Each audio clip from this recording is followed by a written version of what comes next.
Om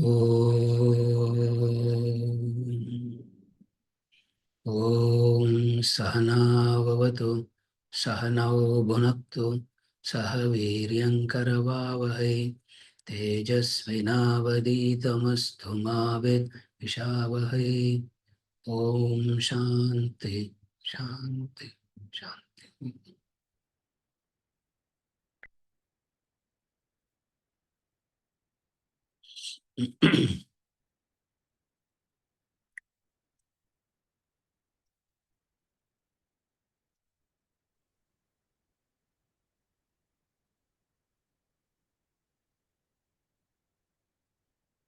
सुखथ क्रियते रामा भोगः पश्चादन्त शरीरे रोगः यद्यपि लोके मरणं शरणं तदपि न मुञ्चति पापाचरणम्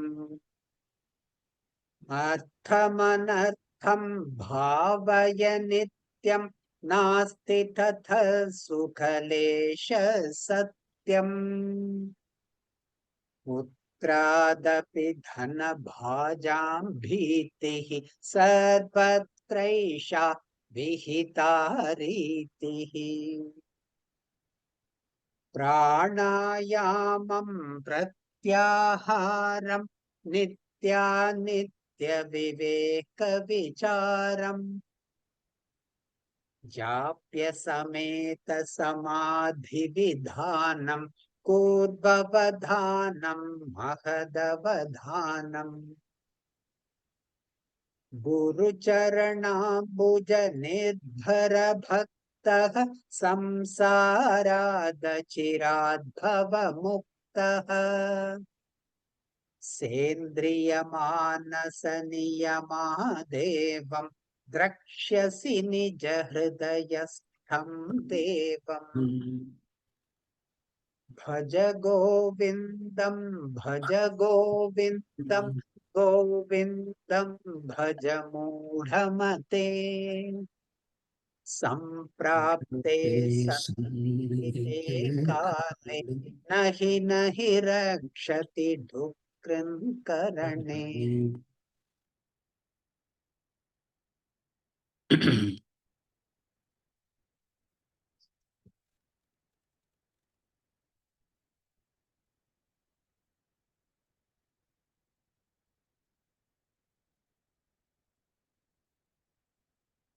Bhaja Govindam, verse 30.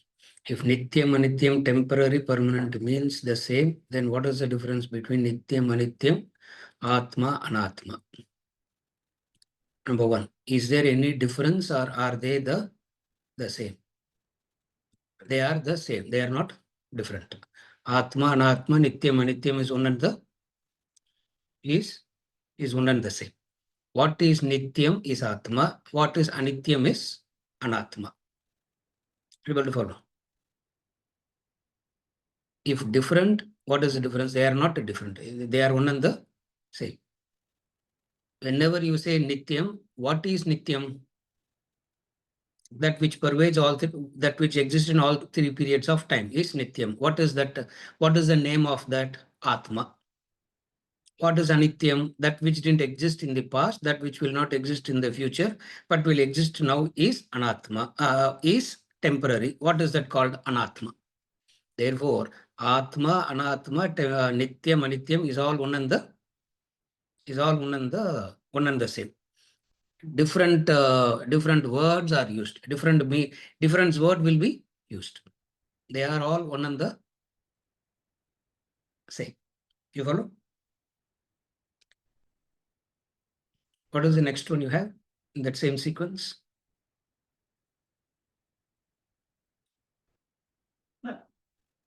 When and how are Nitya, Anitya, Anatma, Atma, Vichar are done? Yes. And who is the Adhikari for both the practices if they are? Yeah, they are not different. When and how Atma Anatma Vichara is done, that we saw last week. What is the Nitya Anitya Vichara? What are all the inquiries that goes into it? All that how to do Nitya Anitya Viveka Vichara is done last week, elaborately. How of it is done elaborately. When should one do it?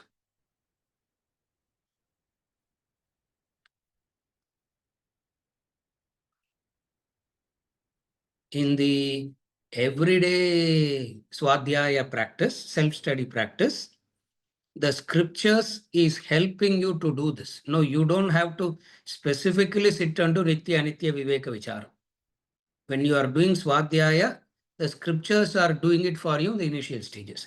Therefore, you need not worry about doing Nitya Anitya Viveka Vicharam now. All that we need to do now is to do Swadhyaya every day. Are you able to follow? In Swadhyaya, what is the scripture doing? It is doing Nitya Anitya Viveka Vicharam for us. Now, this pranayama, pratyahara and all scripture doesn't do. We have to do. Nitya Nitya Viveka Vichara, do Swadhyaya. In that Swadhyaya, Nitya Nityam is already done. Are you able to understand the difference? So, when should you do, how to do Nitya Nitya Viveka Vicharam? The methodology is discussed last week. How, the question now is, when should I do it? Do you have to consciously sit every day and do you have to consciously sit every day and say, this is Nityam, this is Anityam, this is... Do you have to do it like that every day for a limited period of time or whatever be it? The answer is no. The scriptural study, the Swadhyaya that you do itself is Nitya Anitya Viveka Vicharam. Because the Shastras are always going to talk about what? Nityam and Anityam. So whenever you are reading the scripture, whenever you are trying to understand the scripture, by default you are doing Nitya Anitya Viveka Vichara. Are you able to follow? Or do you have anything specific? Because I feel the word Atma Anatma is like reserved for those who have gone beyond Vishwadupam or reached Arupam, and it is not used anywhere in the initial levels or for the beginners. I have never heard it like that. And even Nityam Anityam is used only when it somewhere reaches in Vishwarupa stage, or not even before that.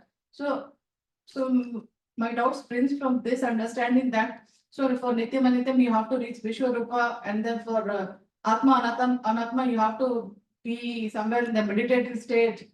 So is this understanding correct, or is there some misunderstanding in my whole understanding? There is a misunderstanding in the understanding. The clarification that she's saying is Nitya Anitya Viveka Vicharam should be done only after you cover a lot of initial preparatory ground and come to the highest level. Then only you should do Nitya Anitya Viveka Vicharam. How can we do it in the initial stages itself? And then the word Atma Anatma is always used at the Upanishadic student level.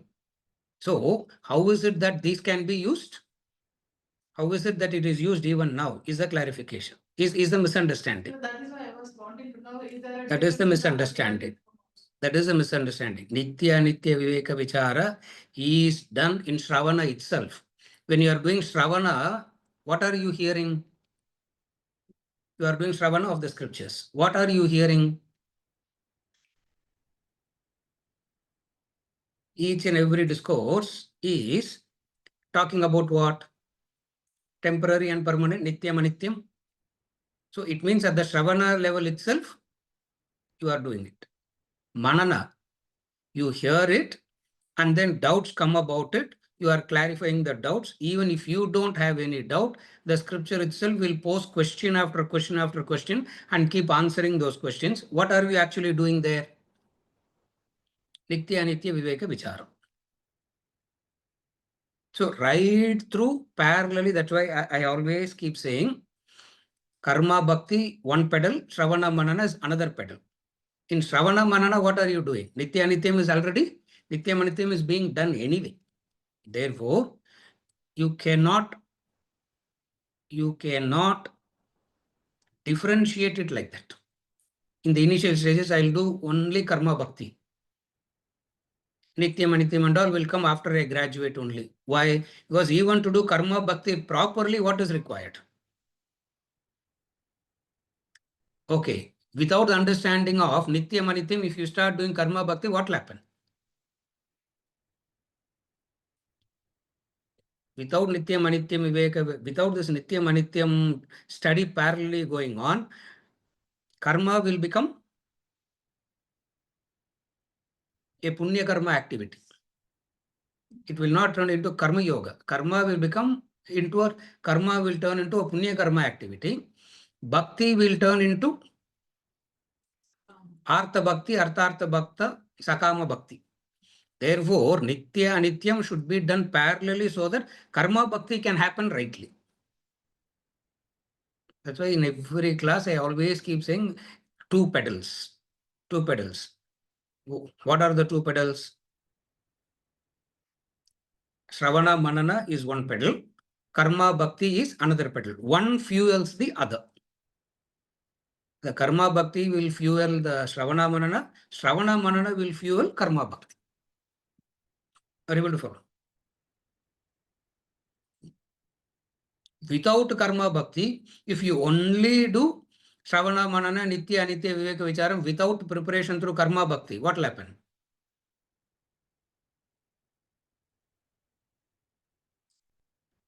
That person will become a dry critic of everything. Dry, that person will become dry first. Why? Because just mere intellection.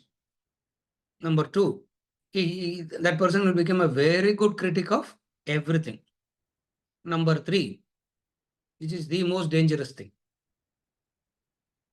This knowledge of Nityam, Anityam and all that will make that person into a Asura Rakshasa. Why an Asura and Rakshasa? Because anyway everything is Anityam. I have nothing to do with it. As long as I'm being a Sakshi, I can do whatever I want. Knowledge keeps, without karma bhakti, the Shravana Manana will lead to this problem. Are you able to follow the difference? Therefore, both has to be combined.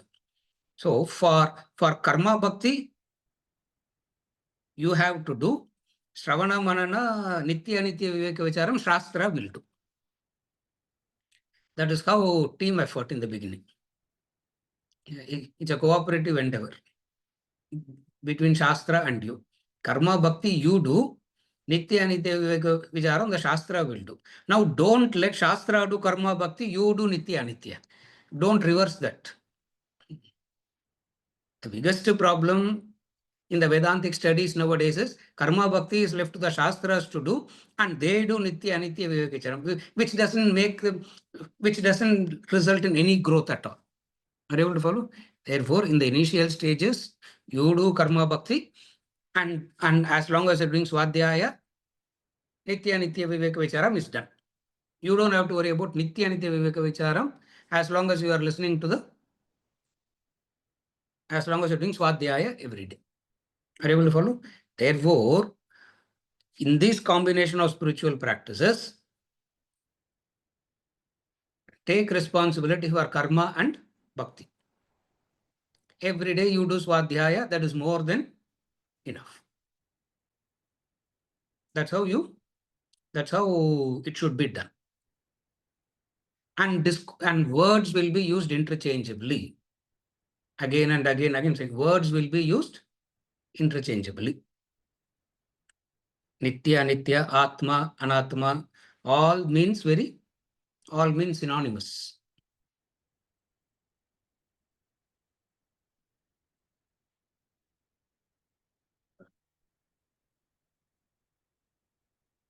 In the traditional education, where the boy doesn't even know anything, that boy will be taught the Upanishad also. Is he qualified to study the Upanishad? Why it is taught? If it is not taught, the final destination will not be known. So, remember that example. When you board the train, you need to know the final destination by buying the ticket. When you buy the ticket, you know the final destination. Because you bought the ticket and gotten into the train, straight away will you reach the destination? It has to go through various intermediary stations. In all the intermediary stations, what will happen? In some station, you will get down to fill water. In some station, you will get down to buy a newspaper. In some station, you will get down to see something. Some of your friend may come and visit you in one of the station also because you are passing through that station. As you do everything, what keeps you the focus? For you not to get distracted into any of these things and keep the journey going, what will help you to maintain the focus? Clarity on the destination. So Swadhyaya, Nitya Nitya Viveka Vicharam is a clarity on the destination. Because you have chosen the destination doesn't mean you are. Because you have chosen the destination of liberation doesn't mean you are already closest to that. Just because you bought a ticket, just because you bought a ticket to go to Mumbai doesn't mean you have reached Mumbai. You only bought the ticket. Are you able to follow? Therefore, in the initial stages itself, Upanishad and all will be taught. The word Atma, Anatma will be taught. Nitya, Nitya, Viveka, Vichara, everything will be taught. Why? Why everything will be taught in the beginning? Why can't you just teach only Karma Bhakti, sir, and leave out all these things? Once we mature and come, teach us then. Why do you have to teach now only? Is the question. Correct? For which the answer is what? At the level of teaching itself, clarity on the destination is required. Are you able to follow? This is Nitya Nitya Viveka Vicharam. That will go parallelly with karma and bhakti.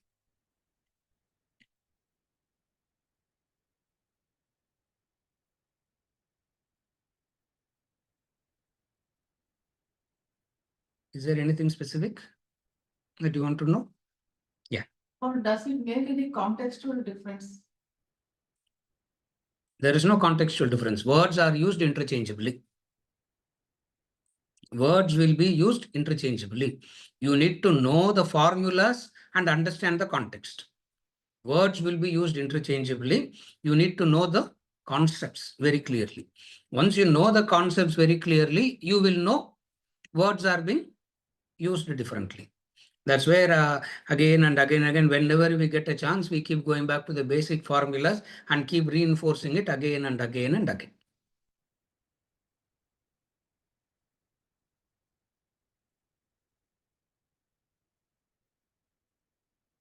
The word karma, the word dharma, the word God, the word Rita, all means the same. Are you able to follow? Everybody in their usage will get familiarized with a few words and they tend to repeat it. Everybody in the course of time, how do we all operate? Even in a common sense way, we will never use all the available words, do we? Every one of us will get used to a few words, and we keep in a free flow discussion, the same words will keep repeating itself again and again and again. So in a discussion which is not in a prepared text, it will be very clear. Every one of us do that. We all get used to a few words. Not only we get used to the few words, the word that we use and the meaning that we give to that word also keeps differing. This is all this is because of what? This is how we all live. We cannot have a prepared speech 24/7 in our life and have conversations around. Correct? It means what is the training that is required? I need to know the direct meaning. I need to know the implied suggestive meaning. All this becomes part of the spiritual training. That's how it is understood. Is it okay? Any other clarifications?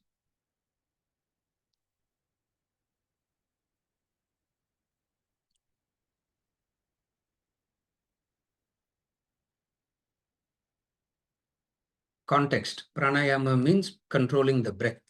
The method I heard in class is to practice pranayama is to exhale simultaneously through mouth and the nose. Muladhara Chakra. Okay, question. What about all other types of pranayama like Anulom, Vilom, Brahmari, Kapalabhati, etc.? Should we be practicing this? Question number 2. Is pranayama just a preliminary or preparatory practice for japa, or does it serve a spiritual purpose beyond preparation for japa? If yes, then what is the spiritual purpose? First, I will take this pranayama clarifications. Then we'll go to that other clarifications.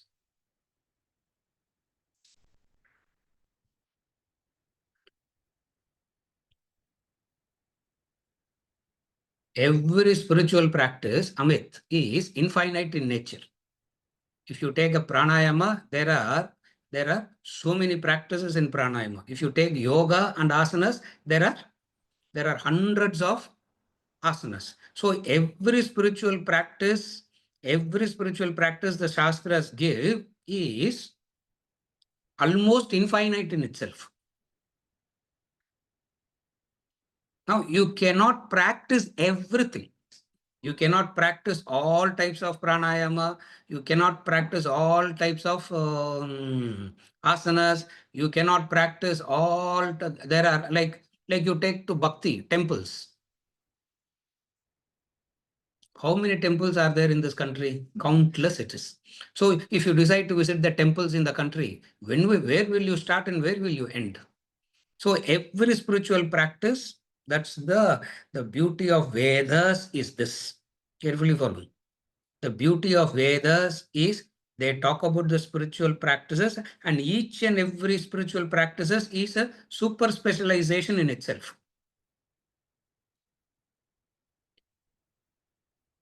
But today, we have this madness of going into super specialities directly, even without knowing the basics. Isn't it? There has to be a krama, no? Isn't it? So who should tell you that you should go to the super specialist? The general physician must say, you go there, isn't it? Now, straight away, if I go to the super specialist, oh, anyway, sir, I know this problem. Why can't I go there directly? We are not following the krama sequence. You follow, Amit? Now, it's I wanted to talk about this in one of the sessions also. Now that you asked, I'm saying this. All spiritual practices will be introduced in general first, and then it will become a speciality, and then it will become a super speciality. Where do we start with? Where do we start with? We don't start with super speciality. Start with speciality. No, don't even start with speciality. Start with basics. Once you do this set of spiritual practices, basically, your guna proportion itself will guide you to some practices. Naturally, it will guide you there. Go, take that route. Next verse, we are going to read that also. Not next verse, in this verse. Avadhanamla in the verse, Mahatu Guru Avadhanam is in this verse or next verse? Same verse, no? We are going to study that also now. You follow? Therefore, what you do now, start the basic practices first. What is the basic practice of pranayama? Breathing in and breathing out. When you breathe in and breathe out, there is some discipline that you follow to bring in a control on the pranas. So what should you practice? Start with the basics. If you go to the yoga school, they will tell you, if you go to the pranayama yoga school, they will tell you practice pranayama for 1 hour in the morning, 1 hour in the evening. That's all you need to do.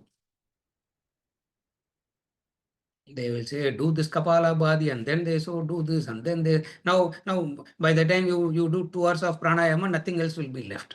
And then you go to a yoga school, asana school, they will say, what is this pranayama? What is this Vedanta discourses and all? They give nothing works. Keep doing asanas. And then you will do asanas. And then suddenly you'll go to the bhakti school. Bhakti school will come and tell you, don't do all these things, just do Naham vasami vaikunte na yogi hridayena vo madbhakta yatra gayanti tatra drishtami narada. In the age of Kali Yuga, yoga doesn't work, asana doesn't work, meditation doesn't work, nothing works, only bhakti works. Even in bhakti, what? Not going to the temples and all. Even in bhakti also there is a super speciality. What is a speciality? Nama japa. Just Nama japa. Hare Rama, Rama Rama, Hare Hare, Hare Krishna, Krishna Krishna, Hare Hare. I'm trying to remember the name of that saint from Kerala. I have that recordings also. I don't remember. His entire life he was only doing this. In various tunes, in various ways, he will sing only that. I'm trying to remember the name of that Swami. Because his guru said, don't do anything, just keep doing this.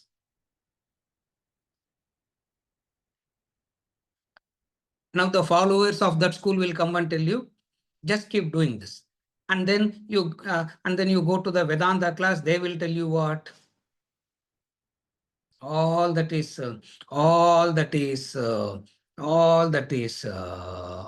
meaningless, ridiculous, all that is not right, you do this. This is the minority. And then the vast majority of human beings. What is the vast majority of human beings? Can't sit quietly. Can't sit for 10 minutes of pranayama, I cannot sit. 30 minutes of parayana, I cannot sit. What to do, sir? Something I must do. Karma yoga, go. Right from the morning till evening, keep running. Now, which one will you practice? Which one will you practice? That's why we make a chivda of everything and practice. Little bit of everything, if I practice, what will happen? More confusion will come. Therefore, what is the proper way? Understand the basic concepts of each and every spiritual practice and start from the basics. What is giving us Antaranga Sadhana, Bahiranga Sadhana here. So start with the basics of everything and be dedicated and sincere to that. Over a period of time, according to your guna proportion, you will naturally gravitate towards a few set of practices. And that requires, we'll study that later, Avadhanam. Mahatu Kuru, Avadhanam. All that we are going to study there. Then it works out. You follow what I'm saying? That's how the spiritual practices has to be decided. Which one to start with?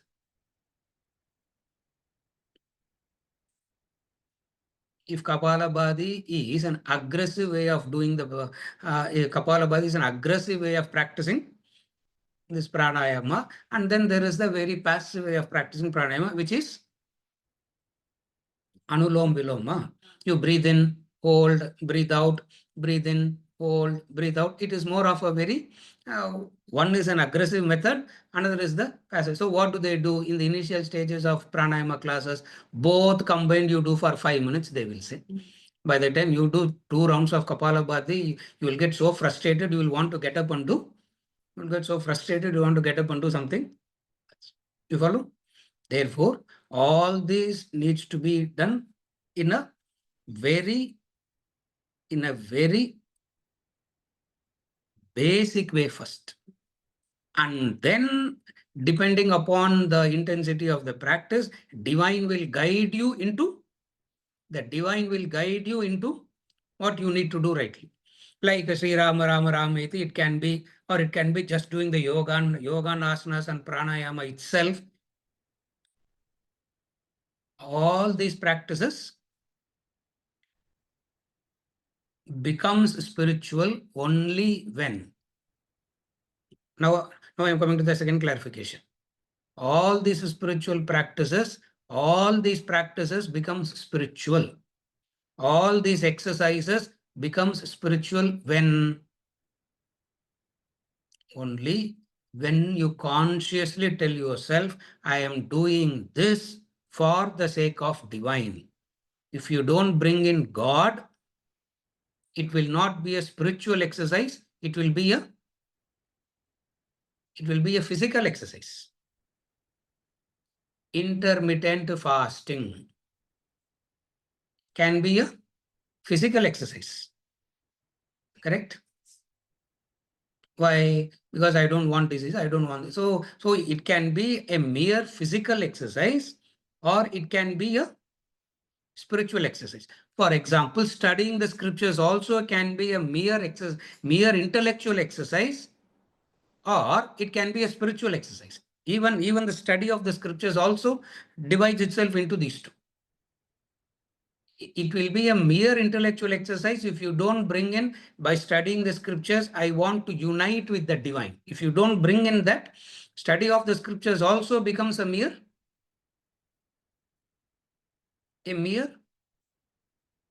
intellectual exercise.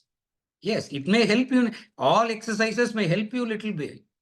But what will not help, what will not go, if you don't bring in divine, these exercises will have a limited benefit.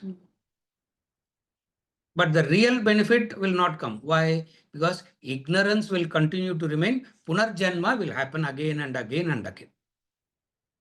Therefore, unless I bring an element of divine into all these practices. You follow?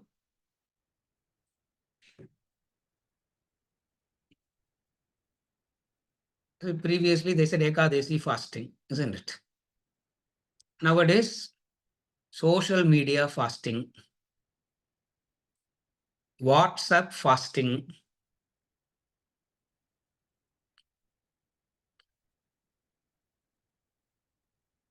Venkat, ராஜ்குமார்கிட்ட சொல்லுங்க இல்லையா? ராஜ்குமார்கிட்ட சொல்றாரு, I am டிரைவிங்னு வர்றவர் இல்லையா? அவர்கிட்ட சொல்லுங்க. WhatsApp fasting, social media fasting.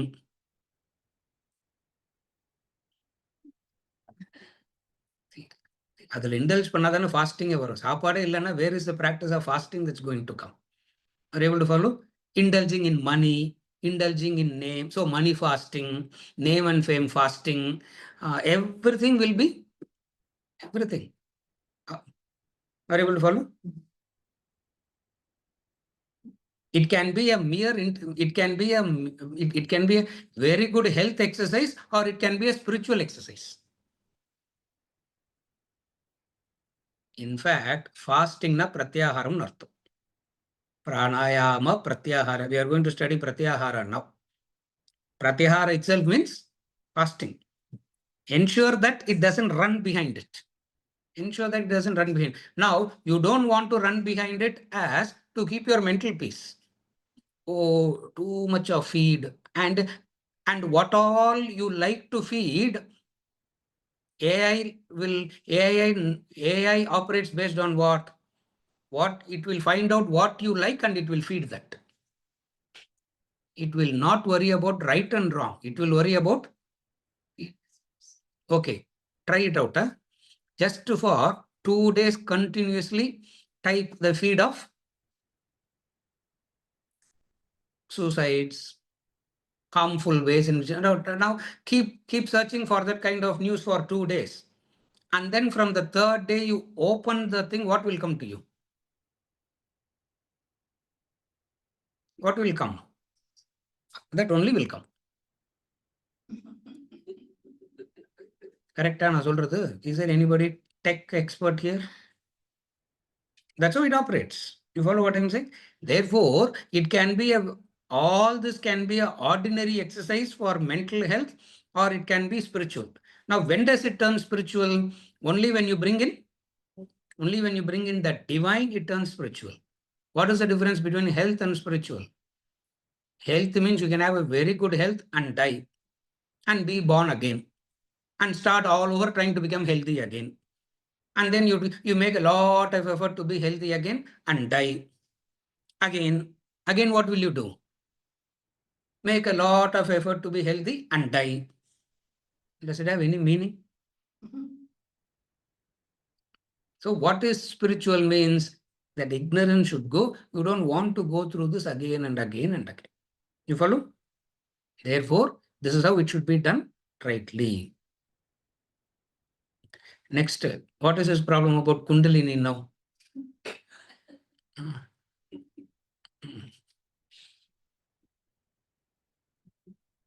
Kundalini means potential power.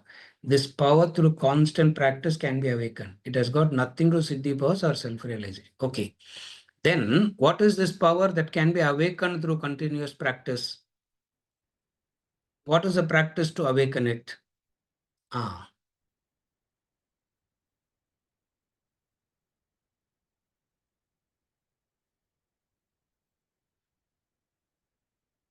All of us have,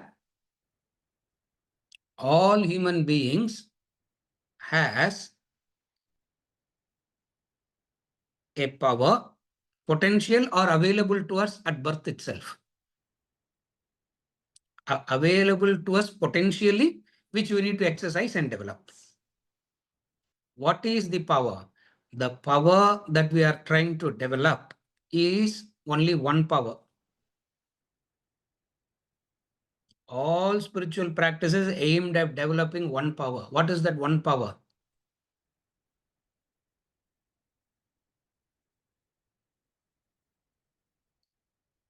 How not to be a victim of your own mind. All growth boils down to one thing. What? How not to be a victim of your own mind. Various practices are given to attain this single power. So whatsoever practices you do to gain mastery over the mind, that's called Kundalini. All the spiritual practices is that. But then the word Kundalini also is misunderstood in terms of some mystical power. See, even that is why even the word enlightenment we will not use a lot in Vedas, because enlightenment also has a mystical experience connotation behind it. That's why we keep using the word knowledge, knowledge, knowledge. And when we keep using the word knowledge, knowledge, knowledge, knowledge in the sense of knowing, knowledge in the sense of awareness, not in the sense of, so it means it means what? The clarity. What is the clarity? We need a power. What is the power we need to control the mind? What if I do? I will have that power. Abhyasena tu kaunteya vairagyena cha guhyate. Bhagavad Gita. By constant practice. Practice of what? Antaranga sadhana, bahiranga sadhana. Are you able to follow, Amit? By practice of what? By practice of antaranga sadhana and bahiranga sadhana. Not a one practice. It's a combination of these practices, antaranga sadhana and bahiranga sadhana, is what will help you to attain that power. What is that power? To gain mastery over the mind. Remember last week we spoke about the nature of the mind jumping? Jumping, isn't it? The fellow, how he jumps from one tree to the other tree. Oh God, I tell you. The mind operates like that. The thought operates like that. You see a sight, it triggers. And that will lead to another thought. And that will lead to another thought. That will lead to another thought. By the end of the 15th minute, million thoughts would have crossed. And all jumping from one to the other to the other. This we want to consciously make it flow. Instead of it flowing by itself, we want to ensure it flows under guidance. When the thoughts can flow under your supervision and guidance, your Kundalini is awakened. Understand it like that.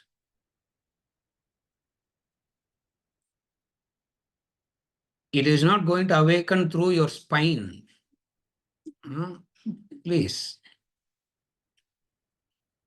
Why only from the spine? Why can't it start from the heels? Because that is also an integral part of the physical body. No, why only from?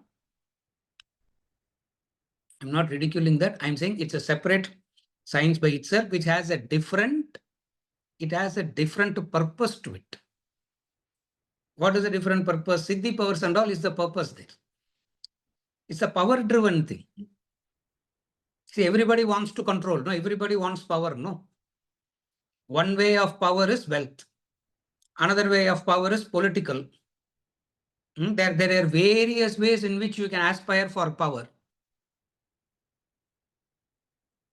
Srikanth, Purida.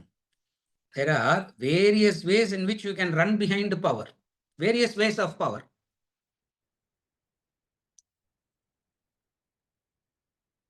Of the various ways the mind seeks power, one way is the spiritual power. What is the spiritual power? Where I can show that I am above, I am superior to you. When I say I am superior to you, I can control you. So what are all the ways powers can be gained? They tried this method also. That's why in Vedas, we never ever talk about these as spiritual practices at all. Why? Because these are all power-seeking methods. That's why Vedas straight away dismisses all this. Why? Because all this is aimed at power. What is the power?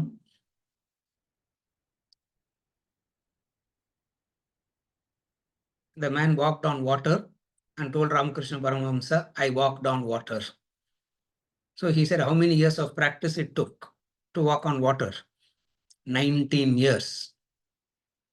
Ramakrishna said, your 19 years of practice is worth 10 paisa, he said. Because if you have, in 10 paisa, the fellow would have taken you by boat from this side to that side. So for 19 years of practice is worth only 10 paisa, he said. Are you able to follow? What is that thing there? Wanting to show that he is great and supreme. You follow? That's why we don't worry about all these things here. What are the practice that we follow? There is only one practice. What is it practice? The jumping monkey. The jumping monkey must be brought under control. Control here in the sense of guiding it properly. In Vedanta, control means guidance towards evolution. Narayanji, control, command. One word you can't write in a book. What's the problem it is? One word you write, it's a 3 weeks of discussion were on that time. I didn't even understand what will people discuss for 3 weeks on that. I didn't understand. Control means directing it towards the divine self. You follow? Next clarification.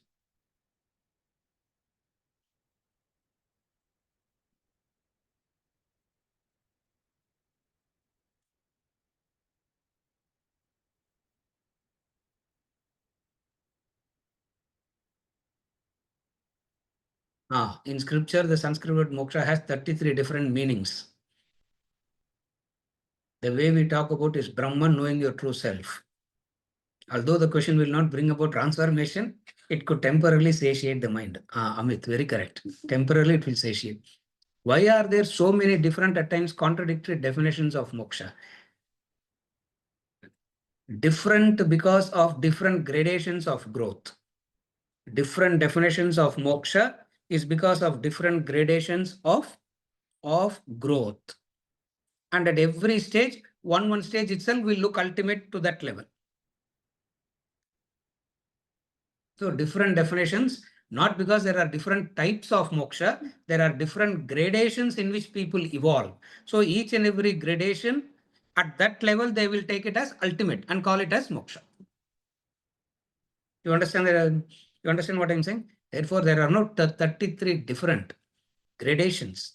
Invariably, one gradation at that level will look like ultimate. Isn't it? First time you are in Mysore,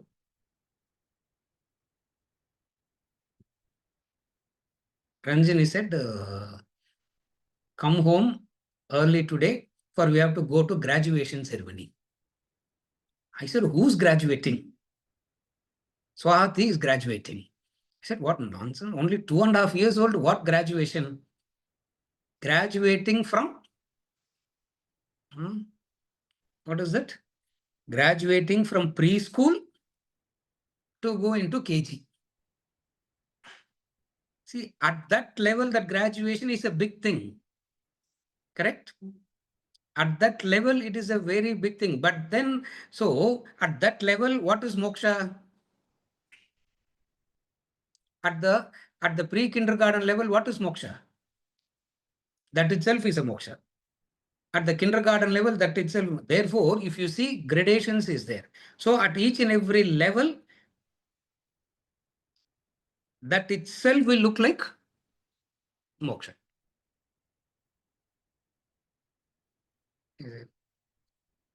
When you are studying 10th standard, they will say 10th standard is going to determine your life, no? The marks that you get here is what is going to determine your life, all that. And then you get. And then you go into 11th class. What will they tell you? Ram Subramaniam. What you scored in 10th and all is nothing. 12th is important. That is what is going to shape up your life now. And then how many times your life gets shaped, God only knows, isn't it? And then you go, 12th. Which university you are going to get in, that is going to shape up. And then you go, you get the university degree. Moksha, you attain there. And then what will they come and tell you? Placement.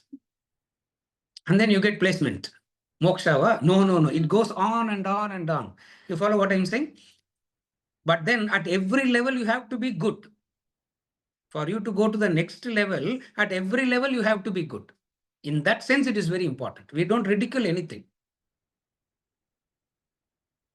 We don't ridicule anything because at every level, it is important. Therefore, there are very many definitions which are not contradictions, but talks about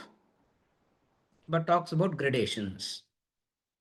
Because we have a comprehensive understanding of the Vedas, we can understand this. Supposing if you don't have a comprehensive understanding of the Vedas and you have not studied it thoroughly, you can never understand it. For it will look very contradictory. For it is not contradictory. They are all gradations. You follow?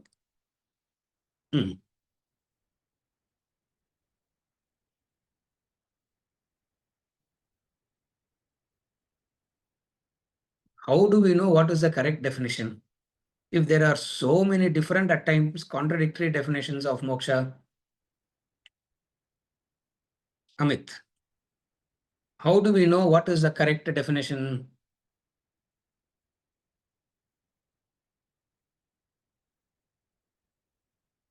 You cannot know by yourself. You have to rely on somebody. Number one. Number two, who you rely upon is entirely dependent on your purva karma. That's all. What else to do? Who knows who defines it rightly? You can never decide by yourself. Number two,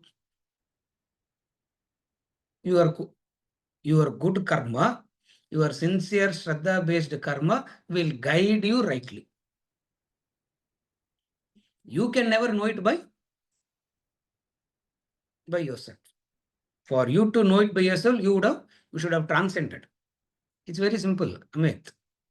10th standard portion you understand better only when you come to 12th standard. Have you ever noticed it? The 10th should be understood at 10th level. No. 10th will be understood better at 12th. 12th will be understood better at the university. University graduation will be better understood as post-graduation. That's how it grows. You follow? Therefore, you can never know it by yourself. Once you grow, you will understand. Till that time, what do we do? That which appeals to you, be sincere there and keep practicing. That which appeals to you, be sincere there.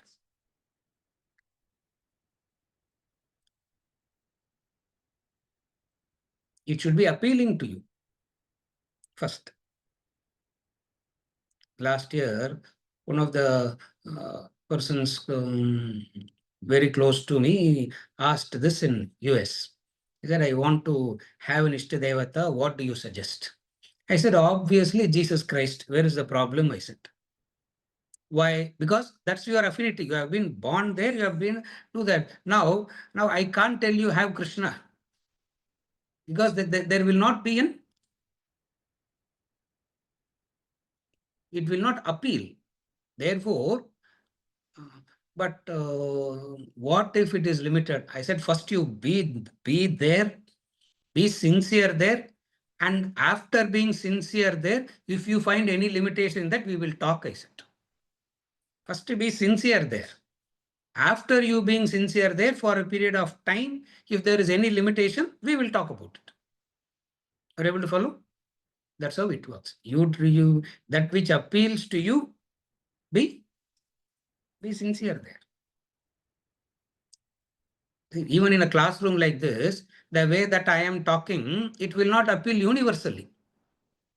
Definitely, it will not appeal universally. To some, it will appeal. To some, it will not appeal. Now, to those for which is not appealing, does it mean they lose out on moksha? They will not lose out on moksha. They need to go. They need to be there, which is appealing to them, and be sincere there. And the very sincerity itself will help them to grow. This is how we evolve spiritually. Next one.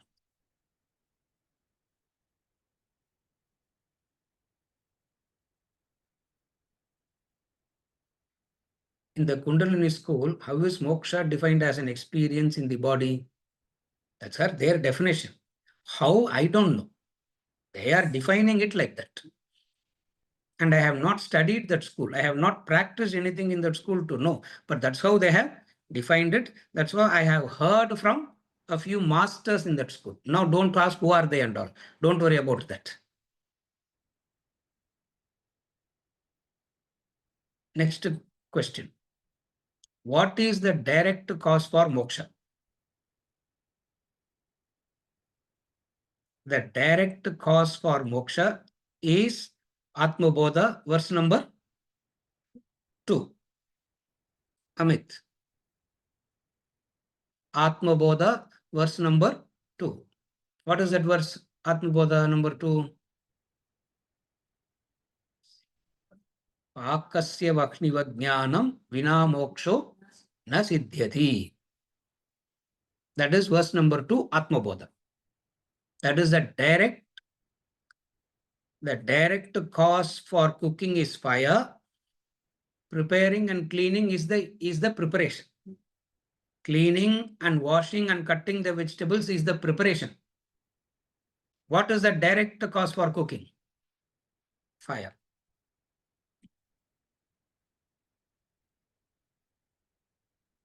Bodhonya sadhane yogi sakshan mokshaika sadhanam. Akasya vakshniva jnanam vina moksho na siddhyati. Atma Bodha, verse number 2. Refer that. Next one.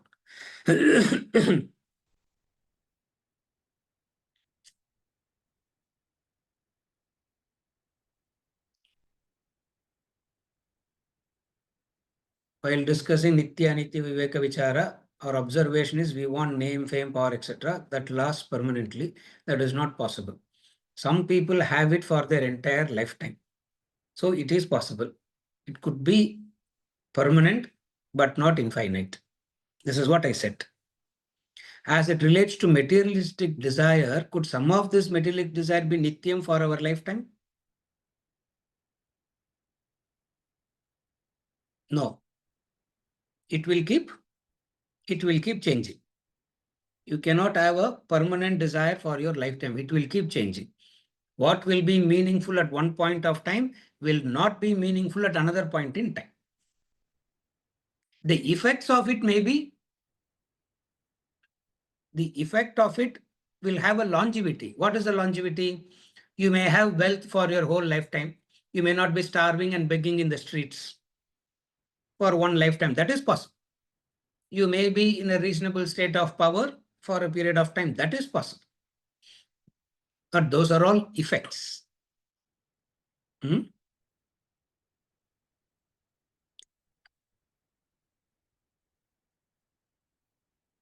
Next clarification is about japa and all that. No. Now I'll go into the verse and answer those questions. There are a few more clarifications, which is about japa and that he is asking, which will go into the verse and answer them as we proceed in the verses.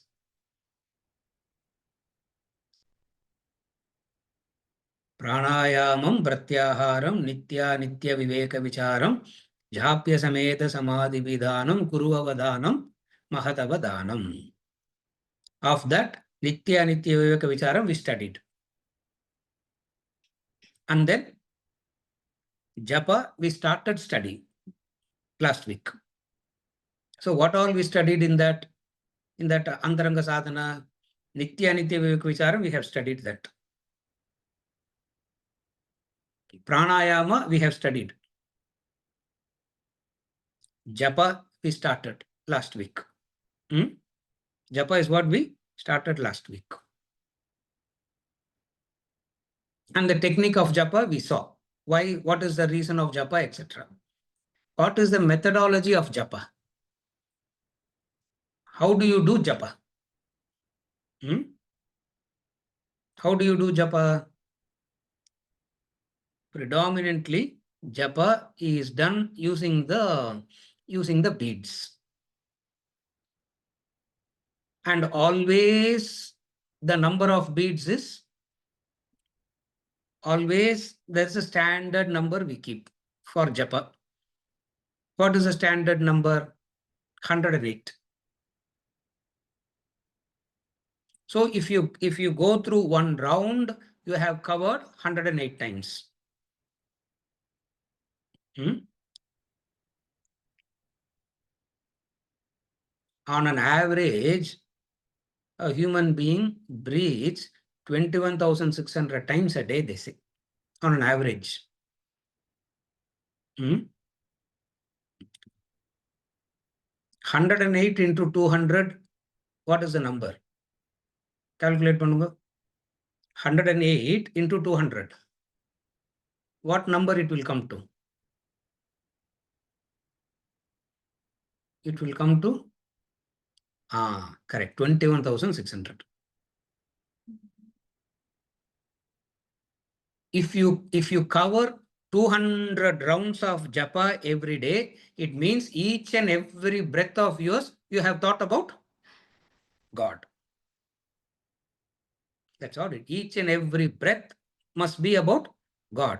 How do you start? You need to count it now first. Japa is a very effective method of doing that.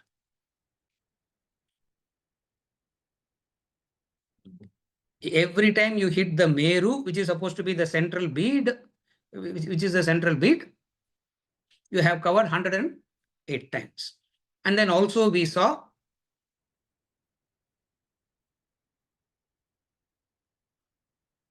how many ever times the mind will oscillate. Don't worry. Continue the japa. This is how you have to do the japa. What is the japa? And then in the Bhagavad Gita chapter 6 also he gave certain methods. Choose an appropriate seat, not too high, not too low, not too soft, not this. All the procedural details he gave there. With all those procedural details and the mala, you start sitting and do japa. And also we saw the difference between japa is a mantra repeated.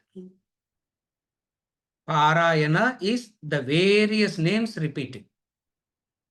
Sahasranama Parayana we said. Various names of God you repeat. First you develop affinity to God. And then you choose one name and repeat it again and again and again, japa. And then the highest samadhi that he is going to talk about also, which is meditative state. What is that? He's not saying practice self-realization. Huh? How can you practice self-realization? It is samadhi. Samadhi means meditation. So parayana, japa, meditation is the sequence. And what is meditation, samadhi?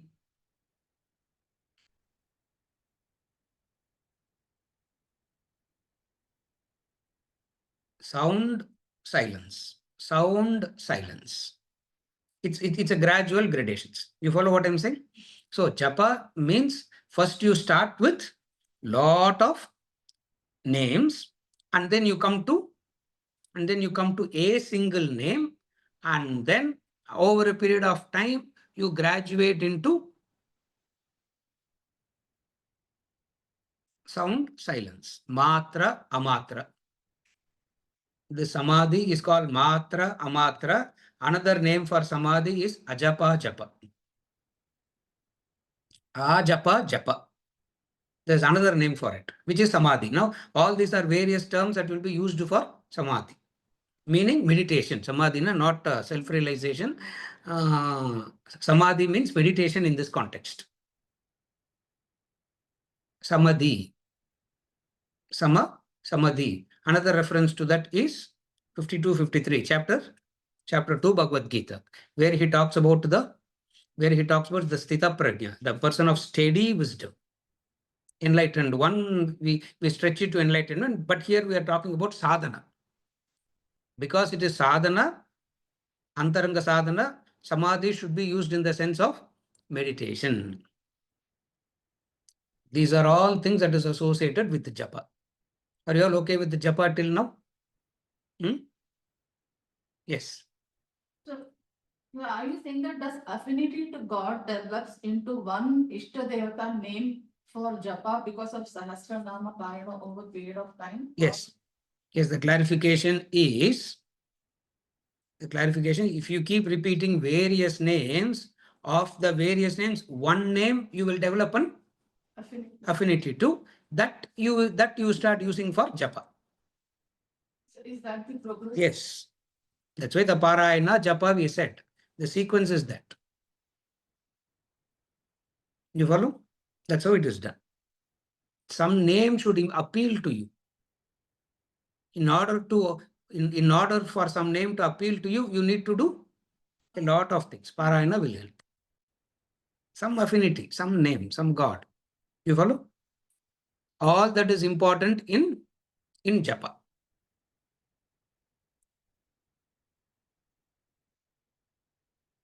Nitya Anitya Viveka Vicharam is done. Pranayama is done. Japa is done. What are we going to study now? Pratyahara. Is there anything in relation to japa still, Amit? It's clear, no? This is in relation to japa. What is the time to do japa? What is the time to do japa? It's always the Sandhya times. It's always the Sandhya times. Why Sandhya time?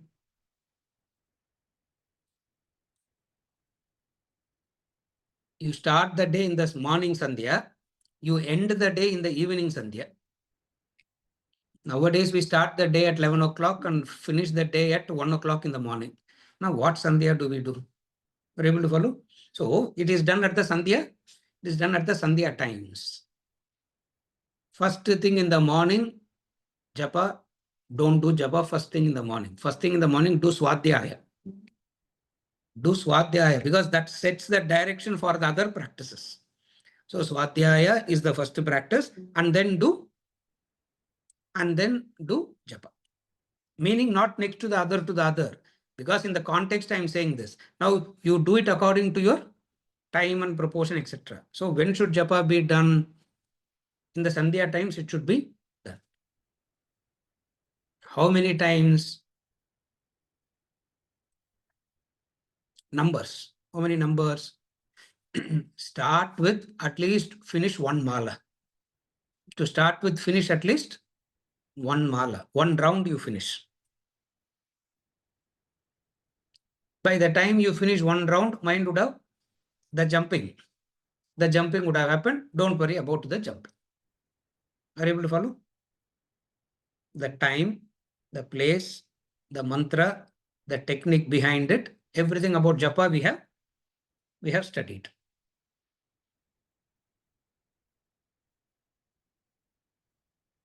Now we are going to talk about, now we are going to study pratyahara.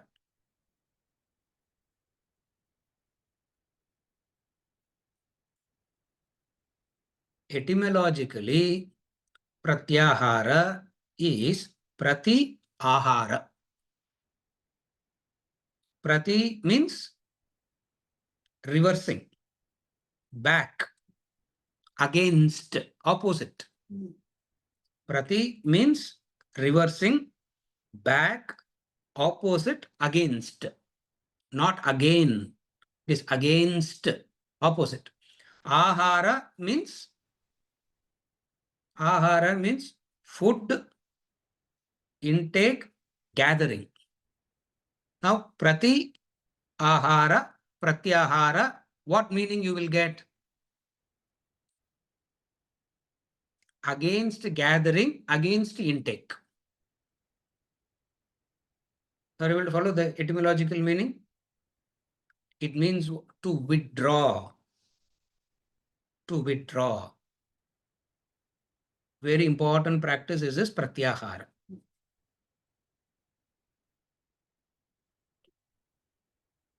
Where we have studied pratyahara, I will refer so that you know that it's not a new subject for us. Where we studied pratyahara before, Urmonganiva Sarvashaha in Bhagavad Gita, verse number 57, chapter 2, he said Kurmonganiva Sarvashaha. Kurmonganiva Sarvashaha means like the tortoise withdrawing its limbs. That is pratyahara. So it means, why I am giving this reference first is to make us feel comfortable that we are not reading something that is altogether alien. What we studied there as an example, through the example of tortoise withdrawing its limbs, we are studying it as a concept here. But it is one and the same discipline. So what is pratyahara means? Remember, kurmonganiva sarvashaha. Bhaja will go to the next, sir, because we have studied that. Kurmonganiva sarvashaha, we have studied that. Therefore, we will go to the next. No. I will not go to the next. Because I have decided to say what I want to say. So pratyahara means what? Going against intake. Against intake means regulating the intake. Against intake doesn't mean starvation, suppression. Against intake means regulating the intake.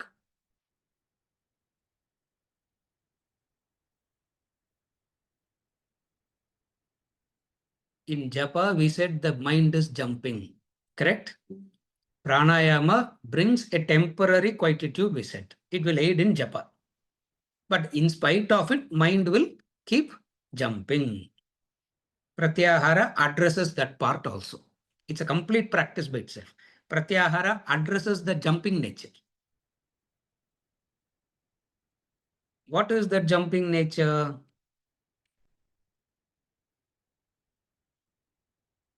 We have studied how perceptions happen. We have studied that. How does perception happen? First of all, there are external instruments. Govinda. In verse number 1, Bhaja Govinda, when we read that, when we studied the various meanings of the word Govinda, we studied this. Because he's concluding, we are coming back to that again. Looks like almost he's bringing us back. Govinda, we have studied that. What is it? There are instruments. There is an external. There are objects outside. There are objects outside, and then there is that external instruments, and then there is an internal organ. What are that objects? Rose is an object externally. What is the external instrument? The gross, fleshy, physical eye is the external instrument. And what is the internal organ? Indriya, it's called. The internal organ is called Indriya. Sense center, we translate it in English. So there is an object outside. That is called Vishaya, object outside. And then there is the Golaya, the gross organ, fleshy organ. Behind that fleshy organ is the indriya.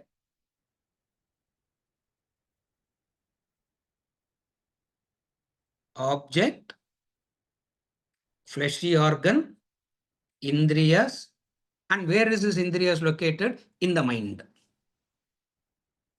So the rose travels through all these things and registers in the mind. It's called Jnanendriya functioning. That's why it's called Jnana Indriya functioning. Up to here, there is no problem. This is how life happens. Till here, there is no problem at all. Now, what is the mind already made up of? It's not a clean slate mind, as we believe. We are born with a clean slate, sir. Are you born with a clean slate? Nobody is born with a clean slate. Something is there already, which is the mind. Now, what is that? The mind has its nature. What is the nature of the mind? Jumping by itself. Not only it is jumping by itself, these impressions, these objects makes the mind to jump faster by creating the desire. Are you able to follow? It by itself is jumping. And then you add wine and you give wine to the jumping monkey. Remember that example that we read some time back about the mind? What is the mind? The drunken monkey bitten by scorpion. How will be that monkey jumping? Have you seen that? Monkey itself is jumping. On top of it, it has drunk.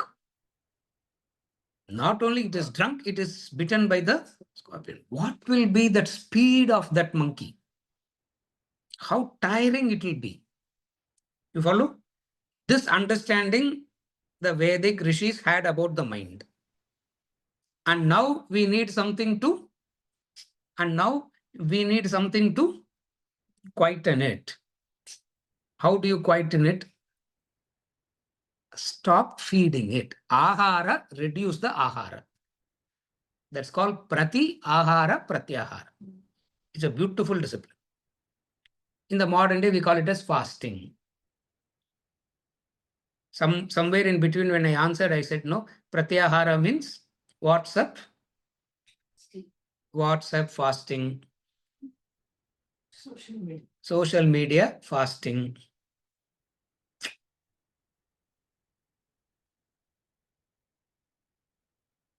The young guys who of the 15 and 16, they will say, what? Fasting.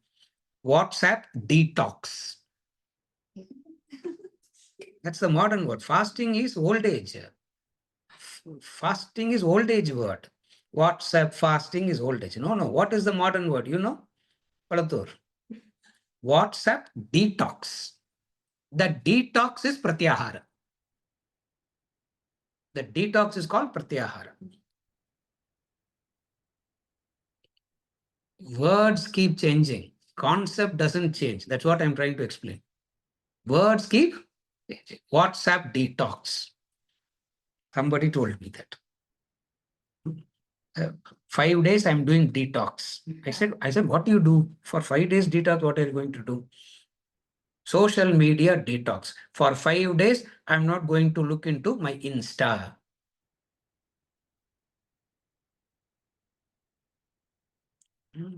What is that? Tinder, Bundle, something, some dating app, something is there. I don't know what is the name of that is. I didn't bother to find out because become grandfather already. What is there to see? All that we left. Detox, pratyahara.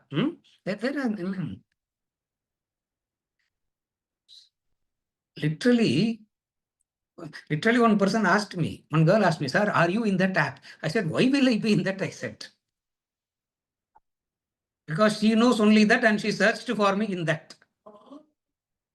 You are not there, sir. I said, why will I be in that? What will I do in that? Are you able to follow? Detox. So what is pratyahara now? Controlling of the mind and not the indriyas, not allowing the indriyas to connect it to the respective object is called pratyahara. What is pratyahara? Not allowing the indriyas, the organs, to connect it with the respective object.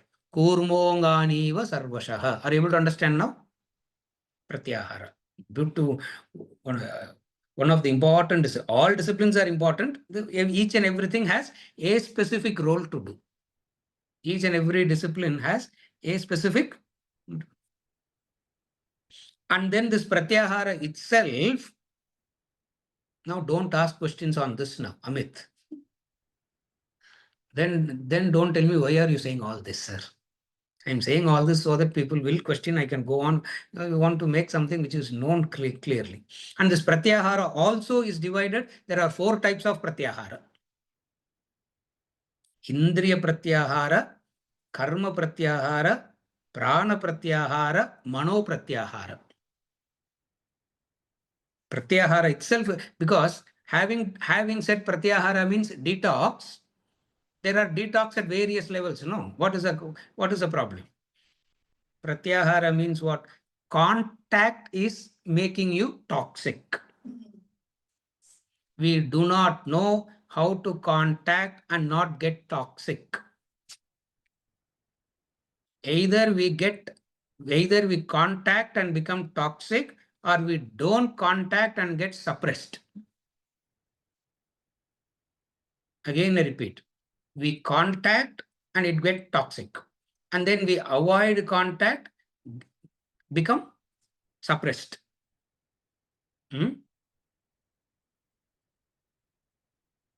Overeating will lead you to fasting.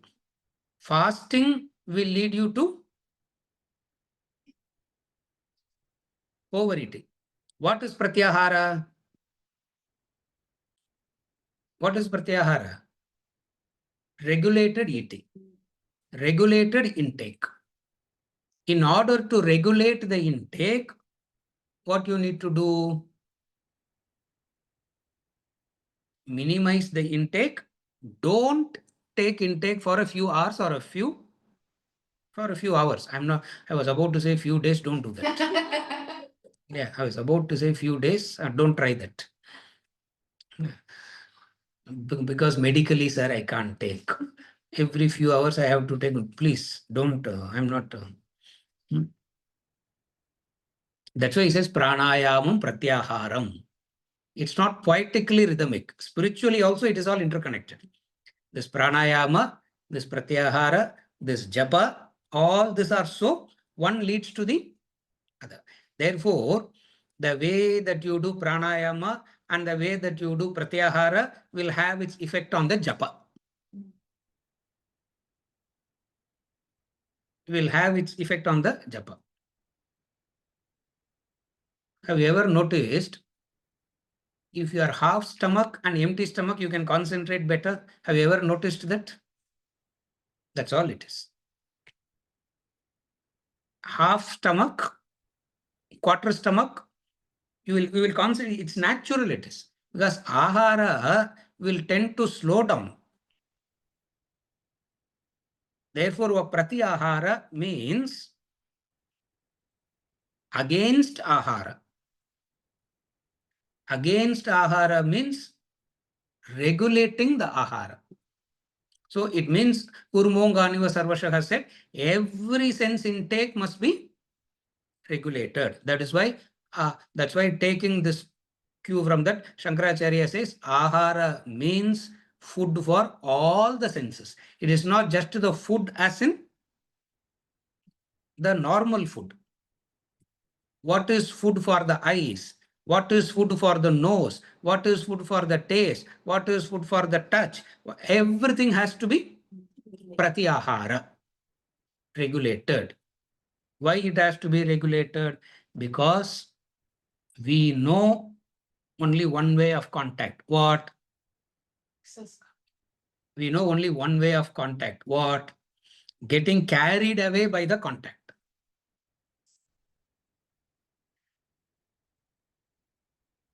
The object drags the senses. Senses drag the mind. Mind drag the intellect. When the senses, mind, intellect are all dragged, who is dragged? You are dragged.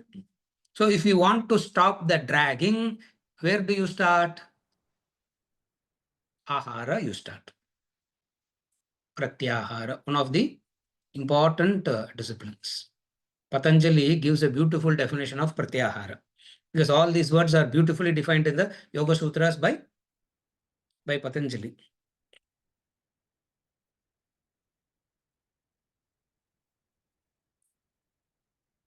Chapter 2, Mantra 24, reference is Pratyahara definition by Patanjali. Beautiful definition he gives. Svavishaya asamprayoga. Svavishaya means the eyes will naturally gravitate towards color and form. That is natural. You withdraw that. That is Pratyahara.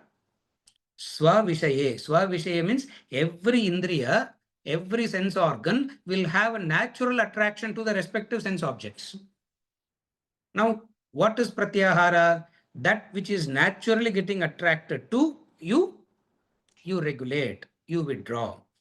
When you are regulating and withdrawing, the feed for the jumping monkey, the wine is not given.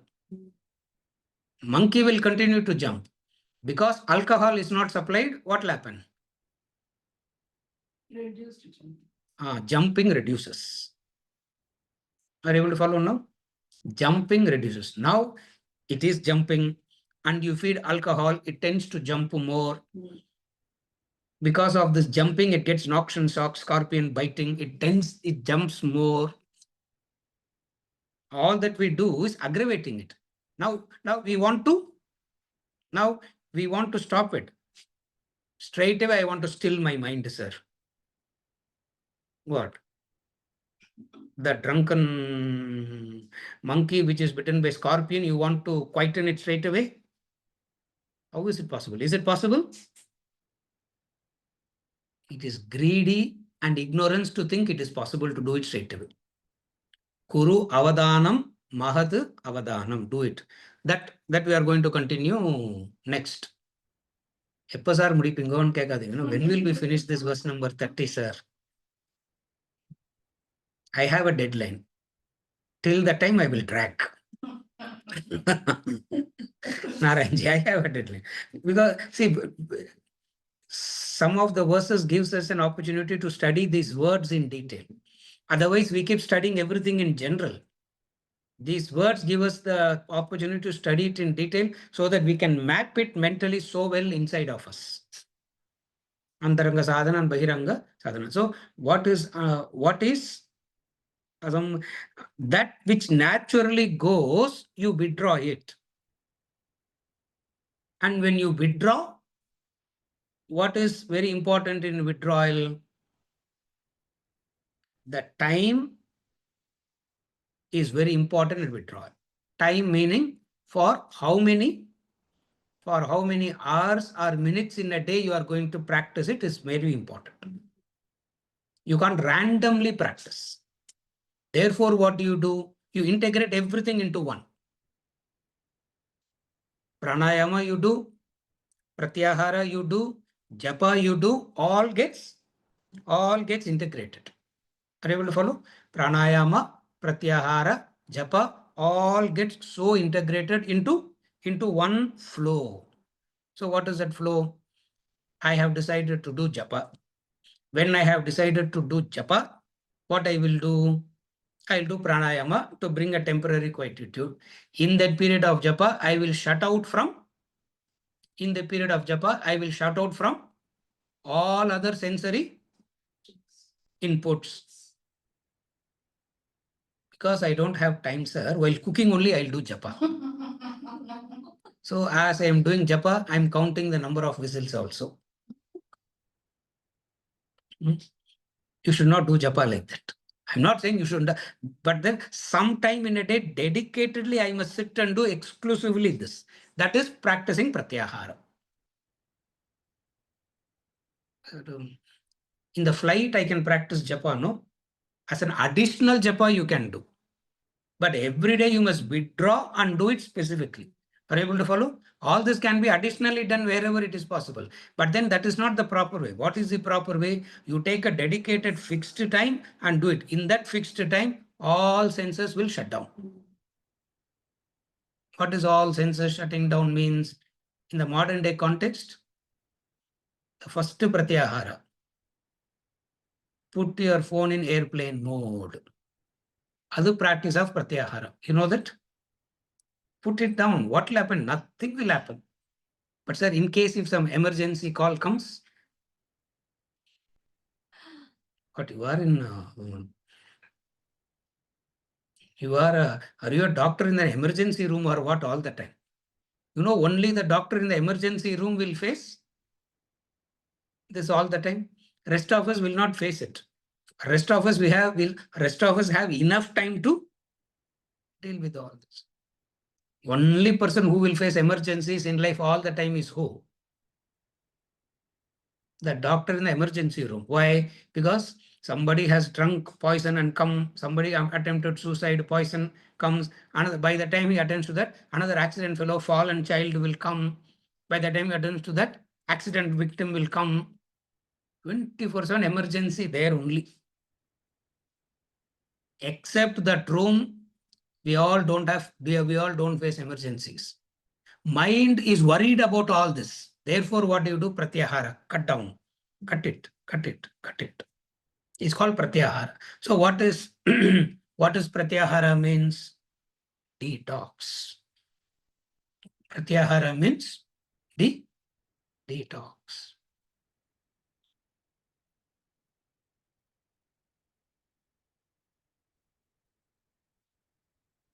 You are scared to switch off the phone. Even when you go to sleep also, you want to keep it on, no?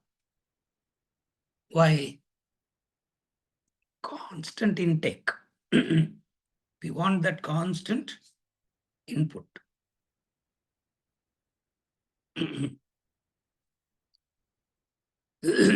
Pratyahara is an important discipline. Are you able to understand what is pratyahara now?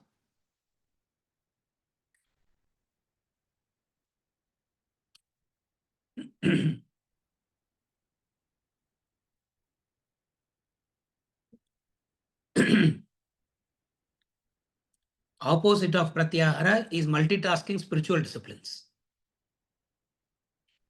As I'm cooking, I'll do this. Sir, as I'm driving, I listen to classes, sir. As you are driving, focus on the road. Don't listen to classes when you are driving. Isn't it? Are you able to follow what is pratyahara? Keeping it and doing it at the appropriate fixed time. That's called pratyahara. Yes, Ram Subramaniam. And then we'll conclude. Sir, Yes. so in the context of pratyahara today, Yes. Yes. so also in the reference to fasting and then overeating and then fasting. Yes. So is this also in sync with middle path that was being discussed in the earlier verses of Bhaja Govindam? Exactly correct. Both are hand in hand, correct? Yes. Yes. To follow middle path, you need to withdraw. Wherever you withdraw, you are practicing pratyahara. Are you able to follow? Middle path means you are not excessively doing anything. That is called middle path. In order to attain the state of middle path, pratyahara becomes a discipline.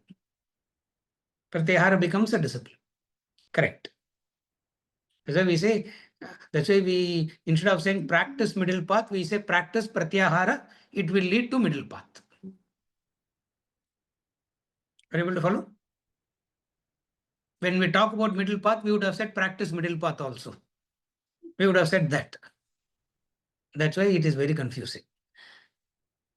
Whenever we get these words, we are trying to explain this concept so that Wherever it is explained, you will know how to connect and what is meant by that. Correct. Pratyahara is withdrawal. Withdrawal from what? The sense organs naturally going to their respective sense objects. You withdraw that for a limited period of time, not permanently. For a limited period of time, you withdraw. That limited period of time withdrawal is only gives you strength. If you withdraw completely, it is suppression. If you don't withdraw at all, it is indulgence. So withdrawal for a predetermined time for spiritual practice is pratyahara. This is the definition of pratyahara. Kalpana, note it down. This is the definition of it. You follow? Next we will continue with pratyahara, and then we will discuss about samadhi, and then we will discuss how everything has to be done.